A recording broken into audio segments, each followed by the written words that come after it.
Hello, world, and welcome to another podcast of It's Not You, It's Autoimmune with your host, Dr. Jocelyne Eberstein. Dr. Jocelyne Eberstein has over 25 years of experience as a doctor of Oriental medicine, medical acupuncture, and functional medicine practitioner. As a community, we are stronger and wiser. You got this, America, where good health is just a podcast away. Hello, hello, hello, America, and welcome to our podcast, It's Not You, It's Autoimmune. The good news and bad news, we have two newses. The good news about COVID is we actually know how viruses work in our body. Yeah, think the swine flu, think the HIV, think Ebola, think the bird flu. We know how to protect ourselves. We have been talking about it on previous podcasts. We know how to keep the virus from breaking in, penetrating ourselves, replicating. We know how to attack it when it comes near us, and to keep the virus from spreading across America and across the globe. So the thing is we need to take responsibility. Here's the bad news. The only thing we hear about is stay away, stay clean, and wait for the magic virus, which is not enough. It's not working. We have to protect ourselves. So what we really want to do, and by the way, if you do get the vaccine, it'll never work if your immune system's not competent. So today we're going to learn about all of these things on our podcast, It's Not You, It's Autoimmune. And I'm your host, Dr. Jocelyne Eberstein, where I'm in the business of whole health, and your ultimate health is my business. So COVID-19, it's real. It's changed how we live now. It's really moving forward. We're going to be navigating this thing called the new normal. Like, what is the new normal? Honestly, it never is normal, and it keeps changing every day. These have been super trying times for all of us. But we can make good of it, because the more we learn, the more we see, the more clearly we're going to understand how to be the best that we can be, and not only survive this pandemic, but really thrive through it. We need to have an awareness of how does our immune system work. We need to really be mindful, more mindful than we've been, obviously. COVID fatigue, what is that? Everybody feels it. It's real. These are super stressful times for all of us. Being socially isolated is stressful. Facing unstable times and economic times is stressful. We have an upcoming election, which makes us even more scared. Our loved ones are vulnerable. And unfortunately, in these times of stress, especially with this virus, what happens is we release more stress hormones. More stress hormones. What does that do? It causes inflammation. What does inflammation do?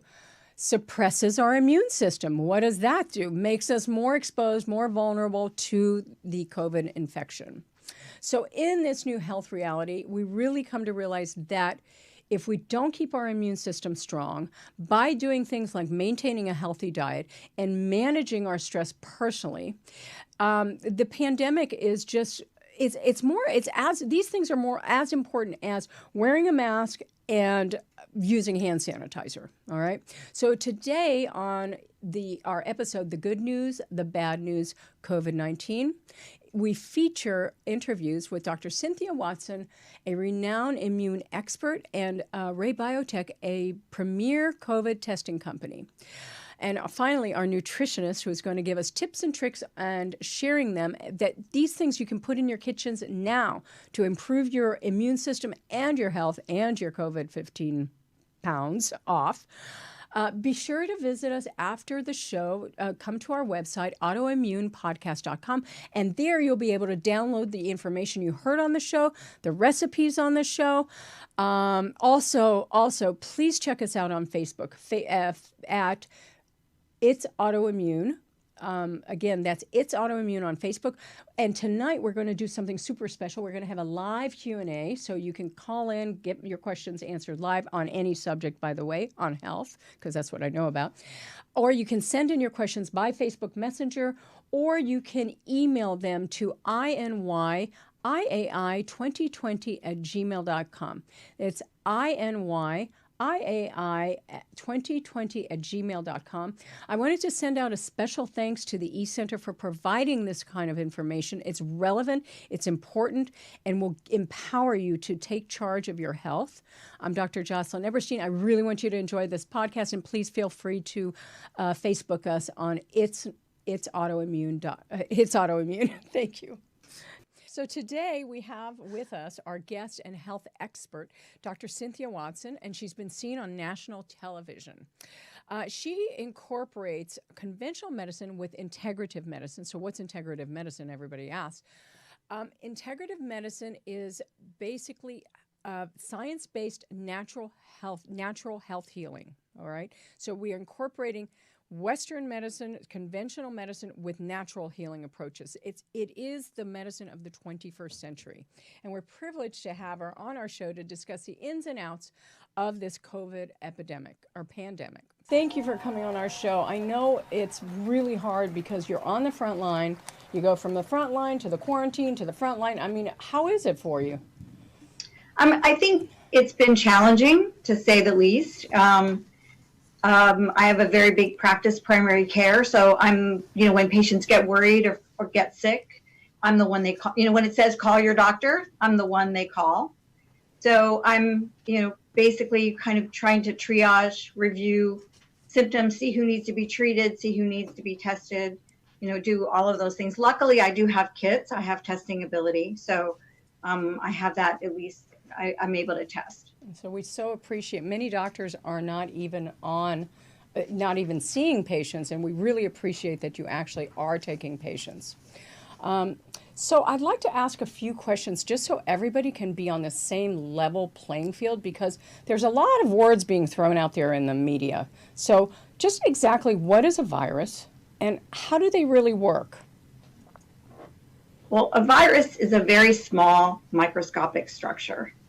It's very simple.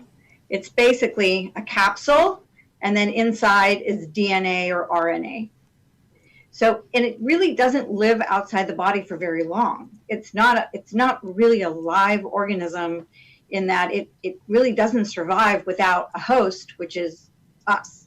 And many viruses, we have many viruses that live in our body that don't bother us.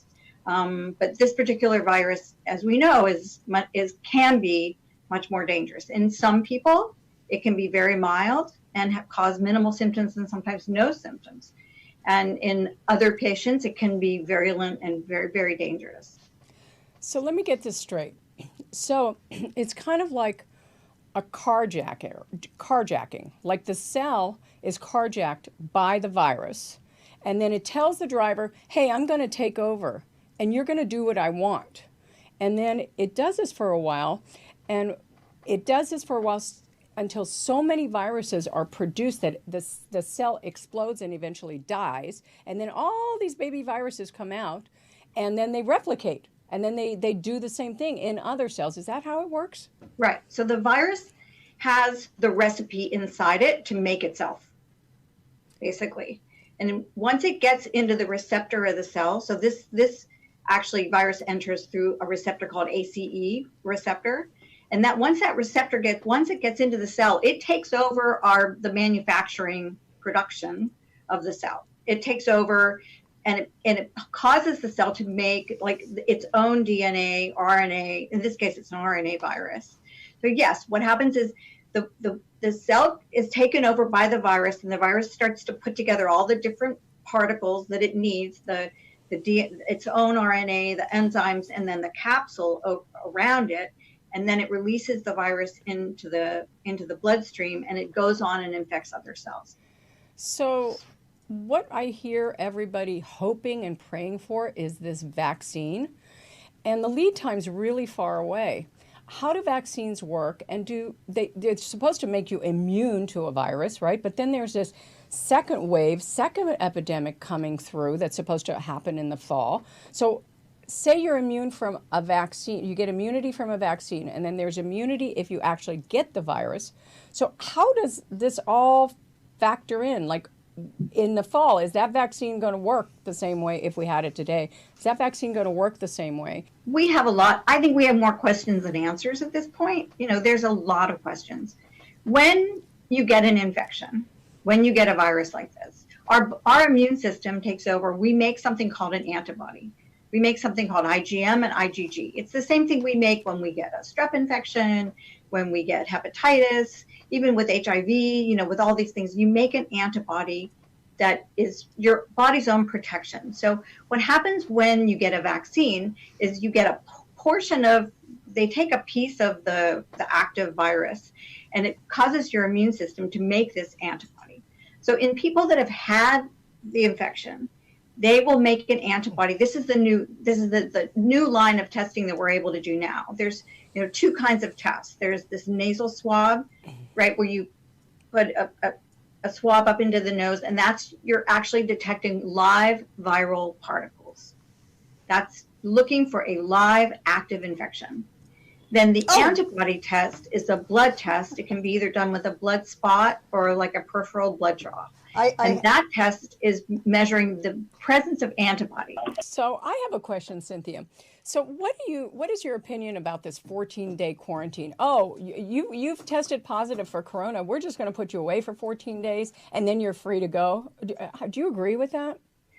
Well, what they say is the virus has a peak. In the first 3 to 5 days, the peak number of shedding increases. And after 7 days, then the amount of shedding decreases. So that when you get to that 14-day point, you're not shedding virus. That's what they believe, is that you're not shedding virus anymore. So does that mean you're not contagious? I think if someone's positive, we should be testing them again at the end of that 14-day period. I mean, that would seem to be a rational thing to do. Do you test yourself? Have I tested myself? I did the antibody test. I've not been sick, so I'm not, and I did the antibody test, I'm negative. So how often would you do the antibody test, given that you're in front of people all day long? Well, we have PPE. I mean, we are protected. I have, we have masks, we have gloves, I have everything. I have masks, gowns, gloves. Myself and my staff, we're extremely careful. We clean this place every hour. We clean everything. We're no longer letting them come in. If someone's really like a high risk person, I'm meeting them actually in the garage and doing the test there. Wow. Because I have to protect my staff. Plus, we're only allowing one person in the office at a time. Excellent. What else did I? So I understand that they're opening up the country right now. What are your feelings about that? And I'm personally kind of scared. Well, I think it sounds kind of cliche, but wear a mask, wear gloves, and wash your hands. The hand washing thing is really pretty effective, because this virus actually breaks down with soap and water. That sounds like a no-brainer, right? And so the protocols that are recommended is, if you're out, when you come back into the house, the first thing you do is take off your gloves, wash your hands, don't touch anything. Don't touch your hands and face. It's getting the virus is going to depend on a couple of things. It's going to depend on like how strong your immune system is, we think. People that are getting really sick seem to have other issues like heart disease, diabetes. They maybe are not as healthy. So staying really healthy is important. And I think you were going to talk a little bit about diet and, maintaining a healthy diet, reducing sugar, reducing alcohol, maintaining good sleep habits, all of those things in terms of keeping your immune system strong. And then just basic things like wash your hands, don't touch your mouth and nose unless your hands are clean. So, Cynthia, thank you so much. This was like amazing information for our guests, and you took the time and from your practice, which I know is really hard. I really appreciate you coming on. I can't wait to have you back. Everybody, stay safe out there. All right. Okay. So now that we know how a virus works, we can look at a plan to keep us safe from the virus, including staying away plan. So how do we deal with a virus if it ever enters our body? So what we're introducing today is the Viral Buster Master Plan. It's a simple four-step plan. So basically block the virus from a hostile takeover of your body, right? So we can attack the virus directly, meaning I can take an antiviral herb, I can take an antiviral medication, or you build good fences, meaning we build up good barrier systems in our bodies, okay, in your tissues. So say somebody sneezes or coughs on you and the particles get into your nose, they get into your throat, they get into your lungs. that does not mean that the virus has to penetrate. So if you keep your barriers up, that's not going to happen. So block the virus. Step 2, we're going to stop the virus from making babies in our body. Say the virus gets in, all right? And step 3, we're going to boost your immune system response, meaning we're going to go out, destroy the virus, but not destroy our tissue like our lungs, okay? And step 4 is we're just going to power up your body so it has enough energy to mount an attack, so it can destroy the virus and clean up the battlefield, because there's a lot of debris. When you get sick, there's a lot of debris, the garbage. Okay, so you have to have the energy inside the cells to be able to get rid of that. So remember, you can overcome any adversity if you have a plan.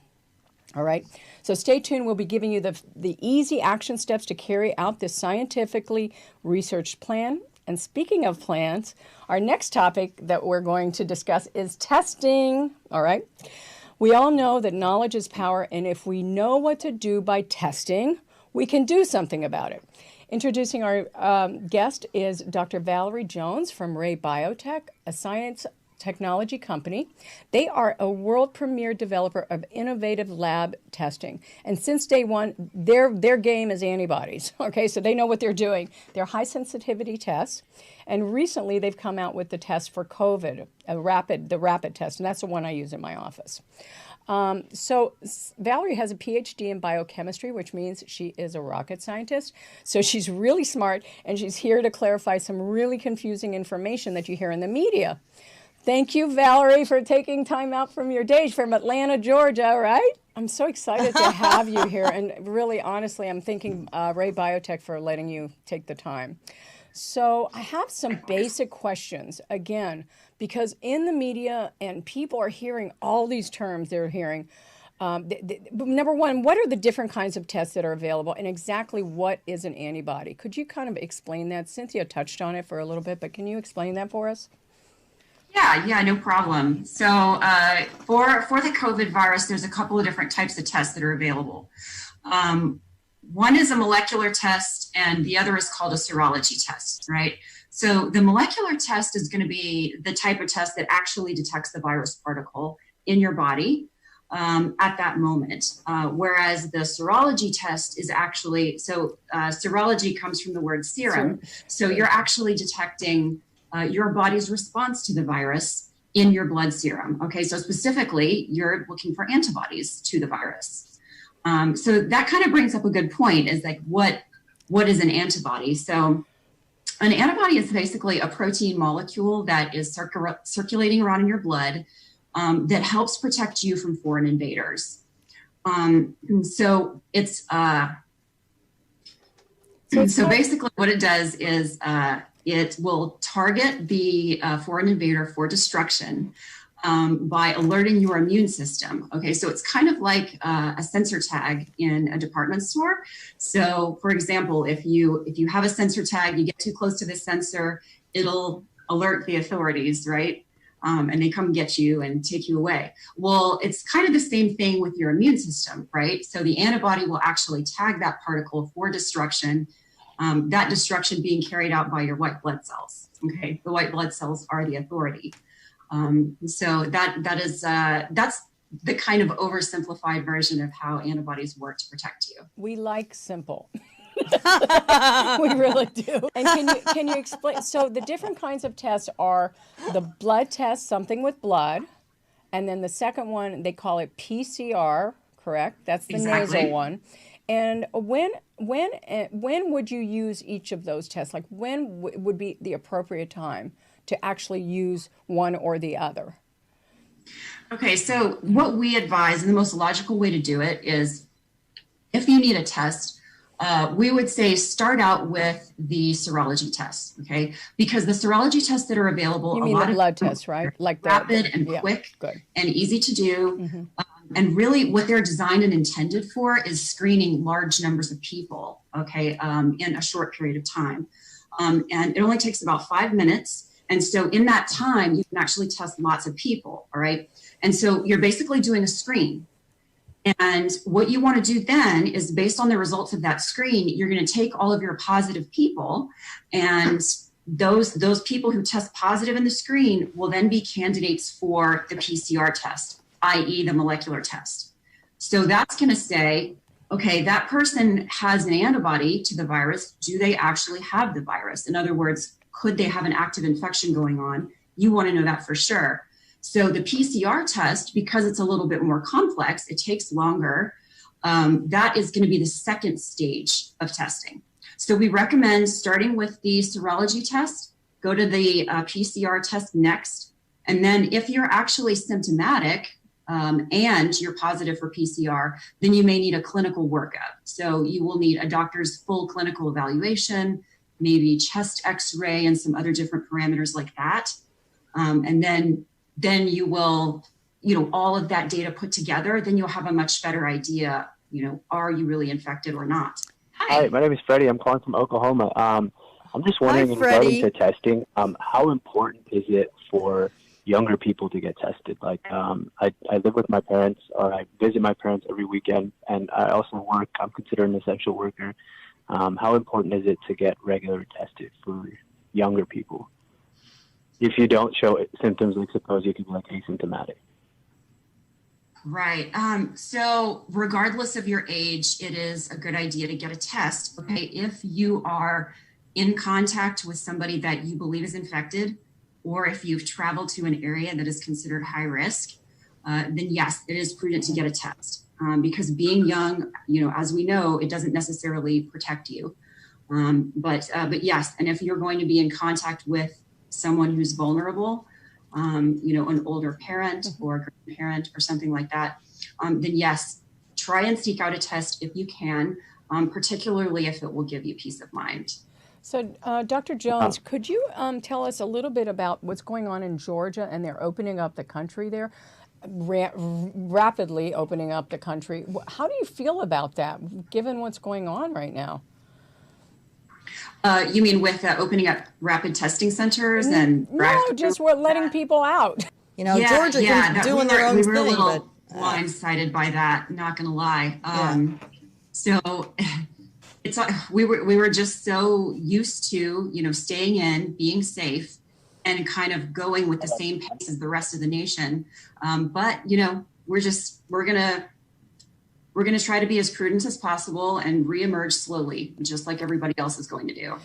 Could you explain, because everybody's watching the media and they're talking like as if everybody understands this: false positive, false negative, sensitivity, specificity. Could you explain those terms just so like people can get it when these terms are just thrown out at them? Yeah, absolutely. So false positive and false negative. Okay, so it's kind of like the name would suggest. A false positive test is only going to be referring to that group of people who are getting a positive result from a test. Okay, so for example, if you're talking about the rapid COVID test that you want to get, so what they typically do is if you get a positive result by the serology test, then does that correlate to a positive result for real? All right. So the percentage of time where that matches up to you having a real COVID infection, that is called the true positive rate. Conversely, the false positive rate would be the number of times that it doesn't correlate. Okay. And so what you have to do is you have to have something to compare it to. So if you have the serology test and it's telling you yes, you've got to compare it to something else that's also going to tell you yes. Most of the time, that other thing you're comparing it to is the PCR test or the molecular test, but not always. Usually, most of the data that I've seen, you are comparing serology to PCR. PCR is considered the gold standard.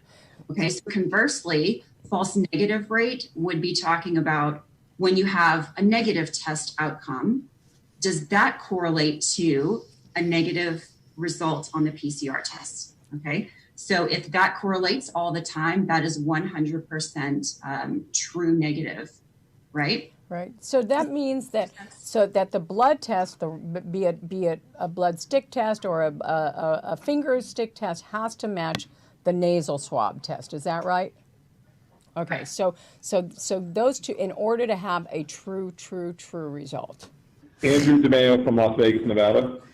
So my question is, since we were just talking about testing with this doctor here, why wouldn't they put, we're talking about travel and going to different places, why wouldn't they put testing at the airports and/or public transportation for people to test before either they get on flights or go through security? After 9/11, things happened where you had to take off your shoes, your belt, take your laptop out of your carry-on. Why not make it to where everybody gets tested prior to getting on either a flight, a bus ride, train, or however they take their trip in between states and so forth, or cities? I think that would be very, very good for everybody, because when you're on the plane, you would feel more safe. And if you do just a nose swab as you're going through security and they give you a quick test, and if you test positive or something's wrong, then you just basically turn around and go see your doctor in your city that you're in. Well, Andrew, I think the nose swab takes a couple of days, the PCR test takes a couple of days to actually get it back. So the only thing that would be available was Ray Biotech's rapid finger stick test. And that would be really, their percent of false positives and false negatives are quite good and I would feel safe getting on an airplane if I knew that everybody was tested. And so I think that's a good marketing strategy, Dr. Jones, for Ray Biotech. There's going to be an eventual need for a lot more widespread testing, and people are going to have to be tested multiple times. Now, whether or not it's going to be happening in airports, that would make your security time take a little bit longer. That's my question. Andrew, we know some about the virus, but we don't know a lot about the virus, and the virus as it is now is going to change. Really, what we do know about is your physiology. We know that. That's hard science. We know how your body deals with foreign invaders. The best hope you can do is to keep yourself strong, which is why we're doing this viral plan, this master plan, because your only hope is host resistance, keeping your body strong so it can deal with no matter what the invader is and no matter how much it morphs. We don't care, because we're never going to have a vaccine that's that's developed enough when it does morph. We're going to take one more call. Okay, one more call. All right, thank you. Hello. Hello, this is Betty from Boston. Betty from Boston. I like that. That's pretty cool. We are right in the middle of the surge in Boston, and I am an older woman. I am in my 80s, and you talk about keeping body strong. And we know that the immune system weakens as you get older. What can I do to make my body strong so that I can resist the virus as it is present today and in the future as it's going to reappear? So Betty from Boston, thank you for your question. I'm going to answer that because the next part of our talk today is we're going to start into the master viral plan. And I'm going to give you 6 steps to really just get started gently, easy on making sure that your body is strong and can resist a takeover of a virus. Okay? Excellent. So Valerie, I want to thank you so much. You're a rocket scientist and you made us understand. I'm so happy. Thank you. Thank you. Thank you for coming on the show. It's not you, it's Autoimmune. Thank you. So now that we know how a virus works, and now we know who's at risk by testing, here's the 6 easy things anybody can do at home.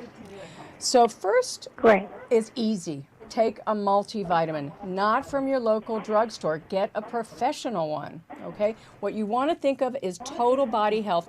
Have everything available so your body can attack a virus. Secondly, okay, eat more protein. Get adequate protein. Why? Because you're going to build good fences. You're going to keep the barrier systems in your nose, in your mouth, in your lungs. You're going to keep them strong so the virus can't penetrate even if it gets on you, all right? Third thing, avoid, and you're going to hate me for this, but avoid high carbohydrate foods. Everybody hates me for this one.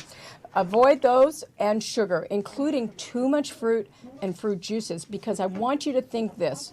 When you eat the sugar, Think about your immune system getting paralyzed for the next 4 to 5 hours in this COVID epidemic. Wrong, wrong, wrong. So really back down on the sugar. Take your vitamin D. That's a no-brainer. Everybody knows you get flus in the middle of winter. There's no sunlight, no vitamin D. Okay? So I take a lot of vitamin D. And then take zinc.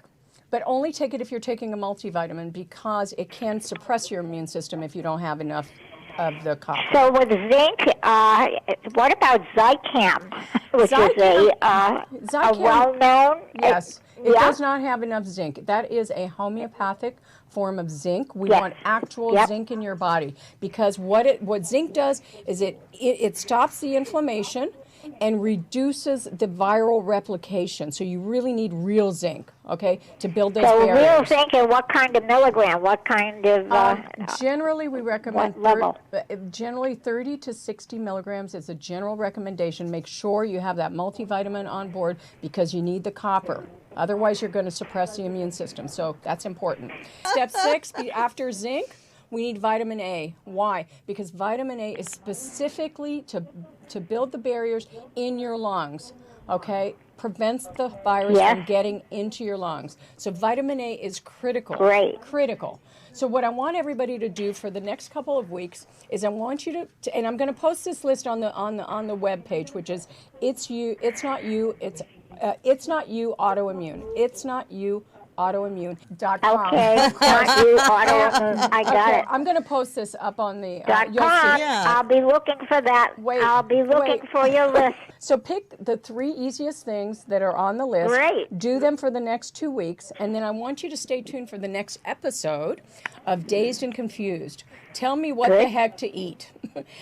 and I want to take a deeper dive into the Viral Buster food plan.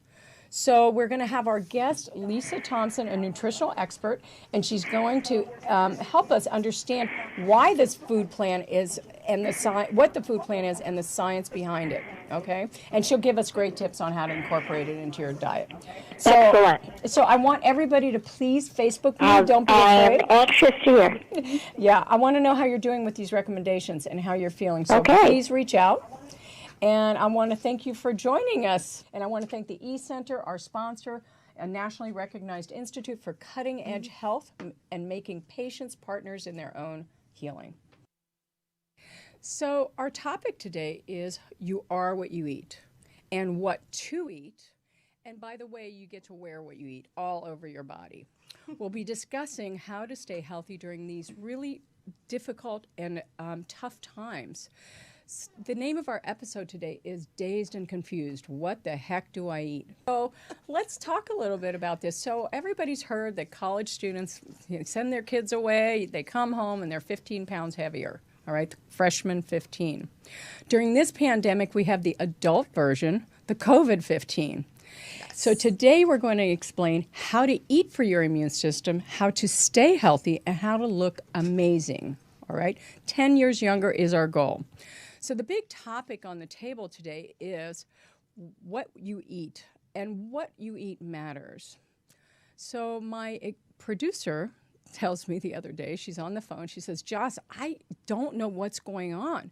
Like, I go to the grocery store and I must have a sign on my head that says, ask me. So she says, people are coming up to her and they're coming up to her asking, should I eat this vegetable? Do I need, how many of these should I eat? Is this good for the immune system? And she says to them, I don't know, ask my doctor. So we're going to be answering all those questions and more with our guest, Lisa Thompson, a nutritional expert. She's a nutritionist. Lisa, welcome. I'm so happy you're here. Thank you for taking time out of your day. Hi, thank you so much. It's great to be here. So we wanted to introduce the viral food plan, the Viral Buster food plan. And it's basically really simple. So all we're going to be doing is it's a Paleo Mediterranean based food plan. So we're mostly eating plants And so unrefined foods, mostly unlimited quantities, which is really, really, really fun. Veggies and fruits. Do you notice I said veggies and fruits? Okay, not fruits and veggies. Okay, veggies and fruits. That's a reason. Minus the white potatoes. Okay, white potatoes is candy. All right, so if you think that big baked potato on your plate is a vegetable, no, not on this plan. All right, 7 to 10 servings a day. We like a half a cup of cooked vegetables, that's considered a serving, or a whole cup of fresh vegetables. So fruits are also candy. We'd like you to limit it to 1 to 2 fruits a day. Here's the good stuff. Okay, you can have as much fat as you want. All right, as much oil as you want, as much, anything fat is on the table. And the more fat you eat, the less fat you're going to be. So we're talking about things like avocados, like really pull out the olive oil, really pull out the avocado oil. Nuts are really, really good. By the way, peanuts is not a nut. And if you're going to eat a peanut, I want you to chew at least 10 times each time. So, and then protein, finally protein, high quality proteins, and don't eat any proteins that you're allergic to, okay? So, Lisa, could you explain a little bit about this food plan? Tell me what a Paleo Mediterranean diet is. Sure. So a paleo or caveman diet, as it's known a lot of times, is mostly a low carbohydrate with food plan emphasizing meats, fats, and healthy all around. Non-starchy vegetables, again, so that's no potatoes. Although occasionally in a paleo food plan, you might see some folks having a little slow, low glycemic carbohydrate, which would be like a sweet potato or a yam.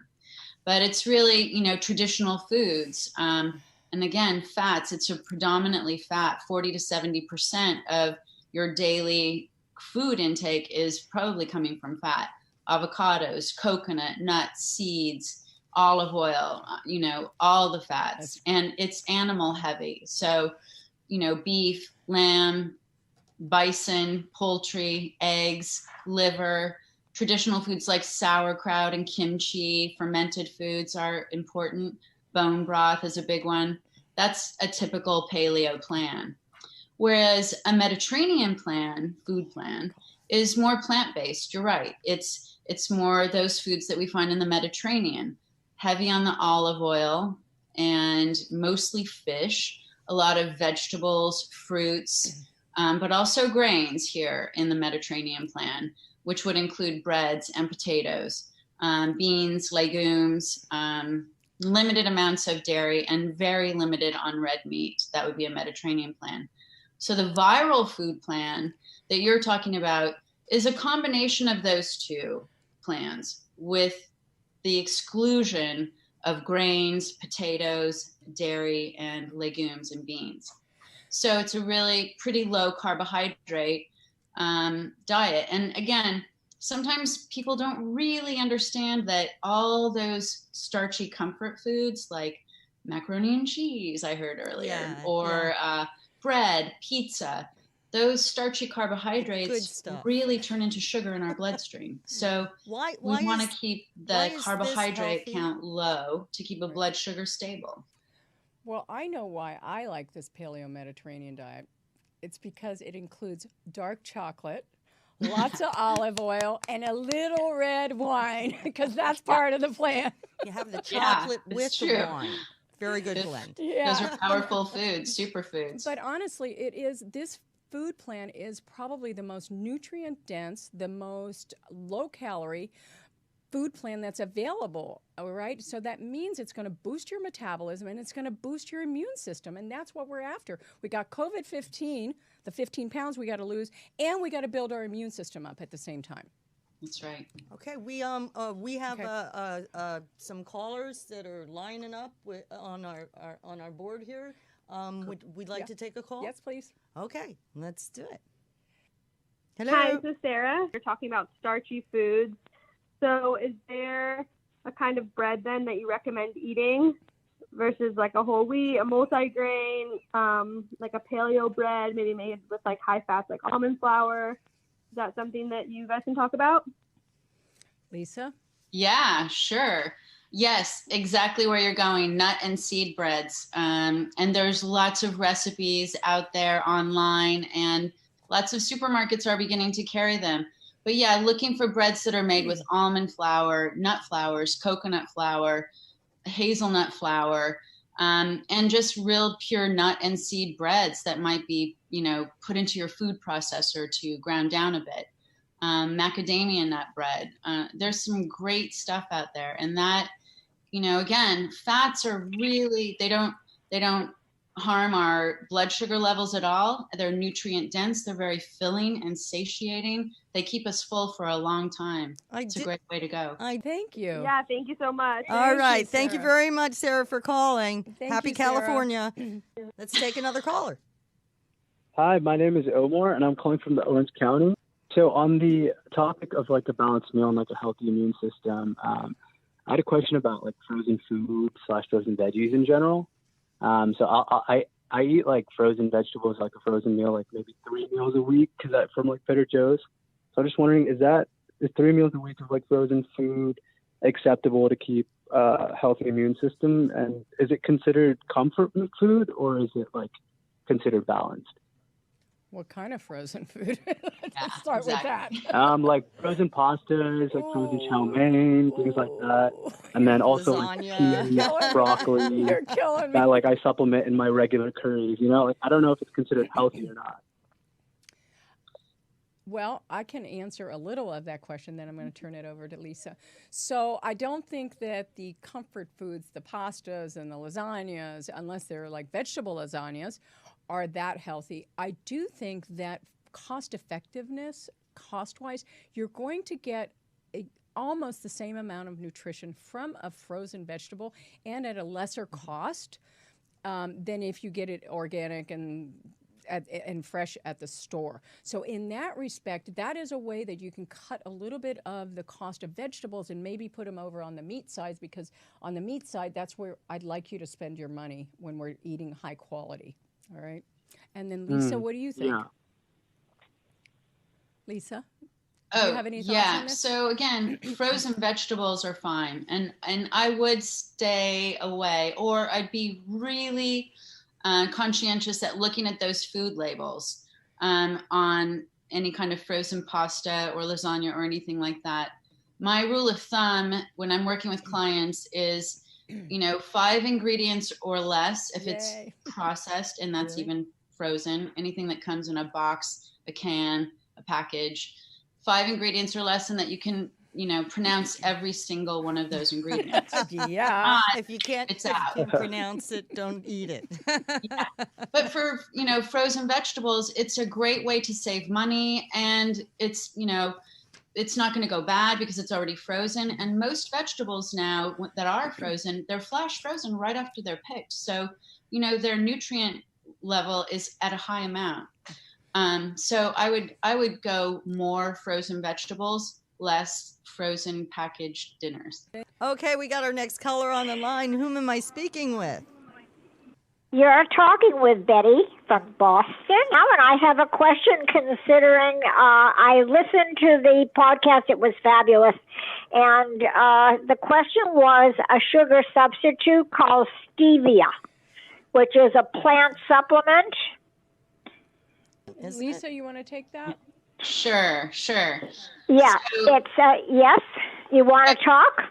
Sure. I'll talk about stevia. So when we're dealing with sugar, and I know sometimes it's really hard for people to kick the sugar habit, so we might take some baby steps, and you might introduce stevia, which is a natural sugar substitute. It's calorie-free, but at the same time, I really only want to use it for a short period of time to get completely off sugar. Because what it does, it's actually maybe 100 times sweeter than actual sugar.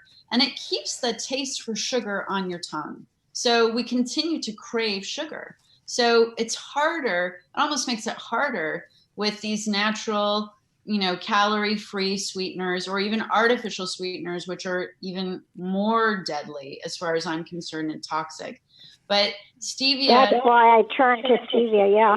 Yeah. And, you know, it is a healthy choice as long as we're moving in the direction of trying to kick sugar completely. That's my recommendation. How long have you been using That's stevia? Interesting. I've been using stevia since I stopped putting sugar in my coffee in the morning, but I can't wait to have my coffee in the morning, and it's a fabulous Puerto Rican, it's a terrazzo. It's a Costa Rican terrazzo, and it has a good taste, but I add a splash of coconut cream and almond milk, and then a packet of the stevia extract, which I buy at it's not Whole Foods, it's Trader Joe's. It's and it says right on the box that it's Trader Joe's stevia extract, and it's from the Stevia rebondiana plant, and it's been used for hundreds of years. So they're telling you that it's okay to try. Betty. Yeah, well, and what I'd say is, great, you've made the switch from sugar to stevia, a whole packet. Now maybe we go to a half packet, and then maybe a quarter of a packet. And especially with your coconut creamer and almond milk, which is a great substitute and already has a little bit of sweetness. Yes. We might be able to kick that stevia completely out of your cup of coffee, which sounds delicious with sugar. Yeah, it's a brain issue. So when you have stevia that's 1,000 times more sweet than sugar, your brain, it pings your brain to crave. It's coming from the brain because it gives you that, it stimulates the pleasure circuit in your brain. So what you want to do is diminish that and actually have your brain calm itself down with that, from that pleasure, and usually moving towards fat is going to do that. So maybe we add a little bit more of the coconut creamer or whatever else you're doing, or actually I would rather use real sugar than stevia, because the sweetness of real sugar is not as sweet. And so you don't crave it. Yes, because then you want more cakes, cookies, whatever, because they're so densely sweet. So I almost prefer, but I'd like to keep your sugar down to 5 teaspoons a day maximum. All right. So so that's my take on it from a medical brain point of view. You're sweet That's enough. Very interesting. Thank you so much. Next caller. Hi, my name is Elise from Asheville, North Carolina.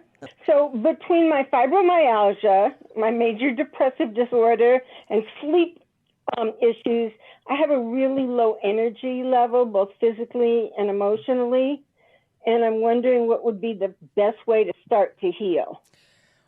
There's, I want to pass this over to Lisa, but really, so your body's on fire with the fibromyalgia.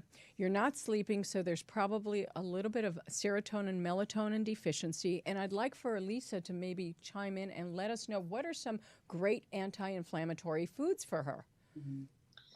Well, the main anti-inflammatory foods are always going to be green leafy vegetables, celery, walnuts, salmon, broccoli, blueberries, colorful foods, and filled with phytonutrients, powerful natural chemical compounds that come from our plants. Someone with fibromyalgia who's not sleeping well, it's going to be tough, but you need to try and have a little bit of food like pretty much every few hours. That would be my recommendation. You're probably not going to be that hungry, but you need to sustain a stable blood sugar throughout the day. Another great thing that I always recommend with clients who have these types of issues, really like bone broth is a great thing. And I'm happy to put my own recipe up after the show.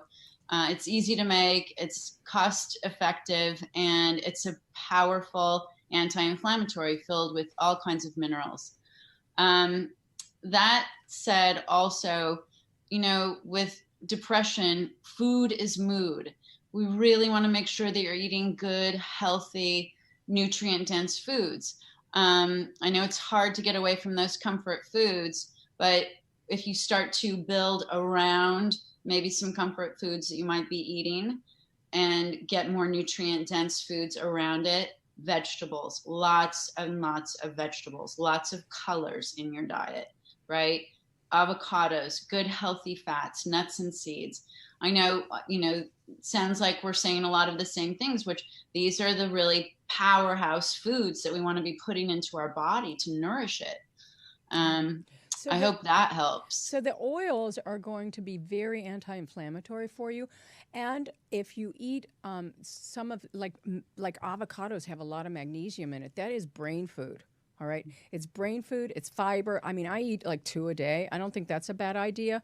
As far as the depression, I mean, look at putting turkey in your diet every day. I mean, that's going to move you towards increasing your serotonin levels without sugar, because sugar will increase the serotonin levels as well. So we really want to address the mood in that respect. Make sure you get protein in, because the protein are neurotransmitter enhancers, and they increase that. But Lisa, I have a question. So could you tell the audience, like, what would be a great breakfast, a great lunch, and a great dinner? And thank you for your call. Thank you so much for calling in. I appreciate that. And I hope you got some good information. Yeah, but let's listen to Lisa, because she knows a lot. So typically a great breakfast is good for everyone. And I recommend that all the time to my clients. It's great to start your day, within an hour of waking, with a good breakfast. And that would look like a few eggs prepared any way you like, and a good healthy fat. Maybe it's coconut oil, maybe it's ghee, avocado oil, olive oil. And I like to put it on, a couple of scrambled eggs on a bed of arugula. So a good bitter green that's also phytonutrient rich and healthy and toxin removing for us. Half an avocado and some sauerkraut. That is like a perfect breakfast for me. Now, sometimes we get a little sick of eggs, or I know I can anyway. So I might mix it up with some coconut yogurt. If you're doing dairy and you can handle lactose, then you can have full fat dairy. Organic usually is my preferred, and some nuts and seeds and berries. Just an easy, simple breakfast. Both of those you can do within, 3 minutes. So it's not that it's a huge time suck. Everybody can get breakfast into them, and it's going to stabilize your energy for the day and get you going until you can get to lunch, maybe 4 or 5 hours later, and which I'd recommend a huge salad. Again, Jocelyne said at the beginning, we want to see 7 to 10 cups of veggies every day.